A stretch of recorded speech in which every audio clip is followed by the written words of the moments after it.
కాంగ్రెస్ ఇచ్చిన హామీలన్నీ సంపూర్ణంగా నెరవేరిస్తే రాజకీయాల నుంచి తప్పుకుంటానని రేవంత్ సర్కార్కు బీజేపీ నేత ఈటల రాజేందర్ సవాల్ విసిరారు. ఎన్నికల్లో అమలు కాని హామీలనిచ్చి అధికారంలోకి వచ్చిందని ఆరోపించారు. ఈ మాట తాను మాజీ ఆర్థిక మంత్రిగా చెప్తున్నానని ఆయన కుండబద్దలు కొట్టారు. రాష్ట్ర ప్రభుత్వం ఎన్నికల హామీలను నెరవేర్చకుండా కల్లిబోలి మాటలు చెప్తూ పబ్బం గడుపుతుందని మండిపడ్డారు. వచ్చే పార్లమెంటు ఎన్నికల్లో ఓట్లు వస్తాయో లేవోనని ప్రజల నుంచి దరఖాస్తులు స్వీకరిస్తున్నారని చెప్పారు. మగాడినని చెప్పుకునే కేసీఆర్కే రుణమాఫీ సాధ్యం కాలేదని ఈటల గుర్తు చేశారు.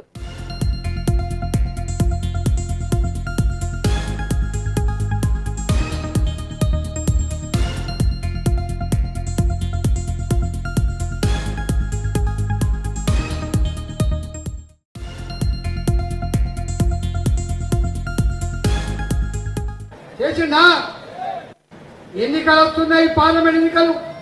మళ్ళా ఓట్లు వేస్తారో లేదో అని చెప్పి దరఖాస్తులు మాత్రం స్వీకరిస్తాండు. నేను మాజీ ఆర్థిక మంత్రిగా చెప్పబోతున్నా.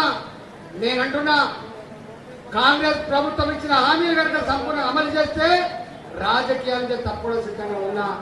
ఎందుకంటే నాకు తెలుసు లెక్కలేందో. అంత పెద్ద మునగాన్ని చెప్పుకునే కేసీఆర్ చేసిండా? 1 లక్ష రూపాయలు రుణమాఫీ చేసిండా? ఎన్నికలు వస్తున్నాయి, పార్లమెంట్ ఎన్నికలు. మళ్ళా ఓట్లు వేస్తారో లేదో అని చెప్పి దరఖాస్తులు మాత్రం స్వీకరిస్తాండు. నేను మాజీ ఆర్థిక మంత్రిగా చెప్పబోతున్నా. నేనంటున్నా, కాంగ్రెస్ ప్రభుత్వం ఇచ్చిన హామీలు కనుక సంపూర్ణ అమలు చేస్తే రాజకీయాలు తప్పడం సిద్ధంగా ఉన్నా. ఎందుకంటే నాకు తెలుసు లెక్కలేందో. అంత పెద్ద మునగాన్ని చెప్పుకునే కేసీఆర్ చేసిండా? 1 లక్ష రూపాయలు రుణమాఫీ చేసిండా?